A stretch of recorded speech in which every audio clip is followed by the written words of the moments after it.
ನಮಸ್ಕಾರ.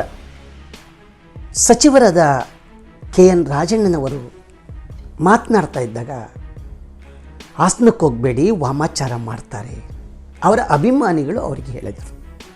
ಅದರ ಧೈರ್ಯದಿಂದ KN ರಾಜಣ್ಣನವರು ಹಾಸನಕ್ಕೆ ಹೋಗಿದ್ದಾರೆ, ಬಂದಿದ್ದಾರೆ. ಆದರೆ ಅಲ್ಲಿ ಕಾಕತಾಳೀಯನಾಗಿ ಕುಣಿಗಲ್ ಹತ್ರ ಒಂದು ಪಟಾಕಿ ಅವರ ಕಣ್ಣಿಗೆ ಬಿದ್ದಿದೆ ಅಂತ ಇಲ್ಲ, ಖಂಡಿತ ಅದು ಕಾಕತಾಳೀಯ ಅಂತ ಹೇಳಿ ಕರಿತೀವಿ.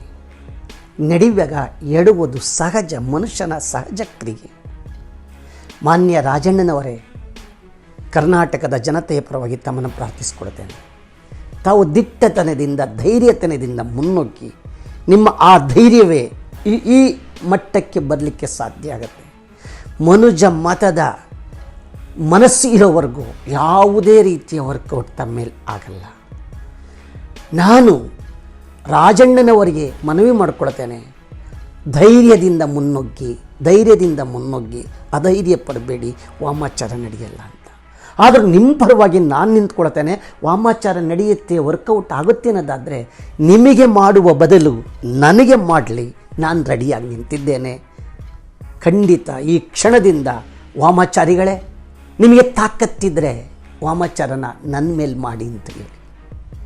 ಮಾನ್ಯ ರಾಜಣ್ಣನವರೇ, ತಮ್ಮ ಸರ್ಕಾರದ ಪ್ರಗತಿಪರ ಚಿಂತಕರ ಚಾವಡಿಯಿಂದ ಬಂದಂಥ ಮಾನ್ಯ ಮುಖ್ಯಮಂತ್ರಿಗಳಾದ ಸಿದ್ದರಾಮಯ್ಯನವರು ಮೊನ್ನೆ ಪ್ರಮಾಣ ವಚನವನ್ನು ಮಾಡಿದ ತಕ್ಷಣ ಇಲ್ಲಿಯವರೆಗೂ ಒಂದು ಬಾಗಿಲನ್ನು, ವಿಧಾನಸೌಧದ ಒಂದು ಬಾಗಿಲನ್ನು ಮುಚ್ಚಿದ್ರು, ಅನಿಷ್ಟ ಬಾಗಿಲು ಅಂತ, ಅದನ್ನು ತೆರೆದು ಒಳಗಡೆ ಪ್ರವೇಶ ಮಾಡಲಿಲ್ವೇ?